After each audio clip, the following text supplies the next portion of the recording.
जयाचा जनी जन्म नामार्थ झाला, जयाने सदावास नामात केला. जयाच्या मुखी सर्वदा नाम कीर्ती, नमस्कार त्या ब्रह्मचैतन्य मूर्ती. हा मंत्र आहे श्री गोंदवलेकर महाराजांचा. सातारा जिल्ह्यात शिखर शिंगणापूर, चाफळचा राम, जरंडेश्वरचे हनुमान मंदिर, पालीचा खंडोबा, वाईचा गणपती, औंधची यमाई देवी, श्री क्षेत्र माहुली, पुसेगावचे सेवागिरी असे अनेक धार्मिक स्थळे प्रसिद्ध आहेत. परंतु गोंदवलेच्या श्री ब्रह्मचैतन्य गोंदवलेकर महाराजांची भक्ती फक्त सातारा जिल्ह्यातच नव्हे तर जगभर पसरली आहे. त्यांच्याबद्दल तुम्ही ऐकलं असेल, तुम्ही गोंदवलेला कित्येकदा गेलाही असाल. परंतु गोंदवलेकर महाराजांचा इतिहास काय आहे, त्यांना ब्रह्मचैतन्य गोंदवलेकर हे नाव कोणी दिलं, सगळं जाणून घेऊयात या व्हिडिओच्या माध्यमातून. नमस्कार, मी सातारकर संस्कृती आणि तुम्ही पाहताय जर्नलिस्ट संस्कृती. महाराजांचा जन्म 19 फेब्रुवारी 1845 साली गोंदवले बुद्रुक येथे रावजी आणि गीताबाई यांच्या पोटी झाला. महाराजांचे नाव गणेश रावजी घुगरदरे असे होते. लहानपणापासूनच उत्तम स्मरणशक्ती, चालाक बुद्धी, पुढारीपणा, निर्भय वृत्ती, एकांतप्रियता, रामनामाची आवड ह्या गोष्टी श्री महाराजांमध्ये होत्या. महाराजांच्या घरात 7 पिढ्यांपासून पंढरपूरच्या पांडुरंगाची भक्ती आणि आषाढी वारी चालत आलेली होती. महाराज लहानपणापासूनच भक्तिमय वातावरणात वाढलेले होते, त्यामुळे त्यांना भगवत भजनाची आवड होती. महाराज खेळण्यात आणि पोहण्यात फार तरबेज होते आणि त्यांना अन्नदानाची अगोदरपासूनच खूप आवड होती.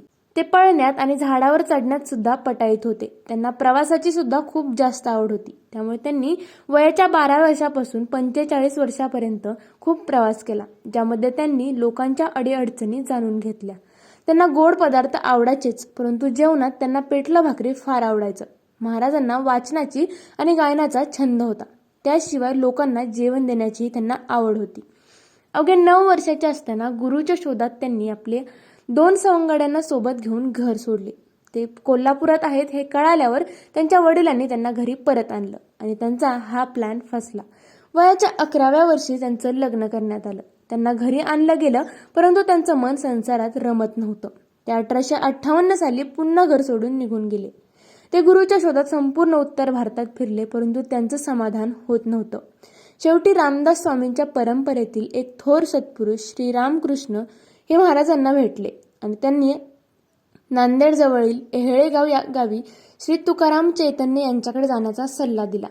1959 साली तेथे 9 महिने राहून गोंदवलेकर महाराजांनी गुरुसेवा केली आणि ते पूर्ण ज्ञानी झाले. तुकाराम चैतन्यांनी महाराजांचे नाव ब्रह्मचैतन्य ठेवले. 1960 साली गोंदवलेकर महाराजांनी आपले गुरु तुकाराम चैतन्य यांच्या सांगण्यावरून नेमिष अरण्याकडे प्रयाण केले. नेमिष अरण्य हे पृथ्वीवरील सर्वात पहिलं तीर्थक्षेत्र मानलं जातं. या ठिकाणी 33 कोटी देवता आणि 88,000 ऋषीमुनींचा वास असतो, त्यामुळे हे तीर्थक्षेत्र पवित्र मानले जाते. नेमिष अरण्यात गेल्यानंतर 1863 साली श्री गोंदवलेकर महाराजांनी अयोध्या, काशी या तीर्थक्षेत्रांना जाऊन ते कोलकाता येथे हरिहाटला गेले आणि या संपूर्ण भारत भ्रमणानंतर 1965 साली पुन्हा आपल्या गावी परतले. महाराजांनी भारत भ्रमण केले तेव्हा त्यांना अनेक शिष्य भेटले. गोंदवल्यात येऊन त्या समाजाच्या अडीअडचणी सोडवू लागले. 1976ला जेव्हा गावात भयंकर मोठा दुष्काळ पडला होता, तेव्हा महाराजांनी दुष्काळ दूर व्हावा म्हणून खूप काम केले, अन्नदान केले. त्यानंतर 1903 साली त्यांनी म्हासुर्णे आणि गोमेवाडी येथे श्रीरामांच्या मूर्तीची स्थापना केली. 21 डिसेंबर 1913 रोजी गोंदवल्यात त्यांनी शेवटचं कीर्तन केलं आणि 22 डिसेंबर या दिवशी पहाटे 5:55 जेथे नाम तेथे माझे प्राण ही सांभाळावी खून हे शेवटचे शब्द उच्चारून ते अनंतामध्ये विलीन झाले. तुम्हाला गोंदवलेकर महाराजांची ही माहिती कशी वाटली ते कमेंट करून नक्की कळवा.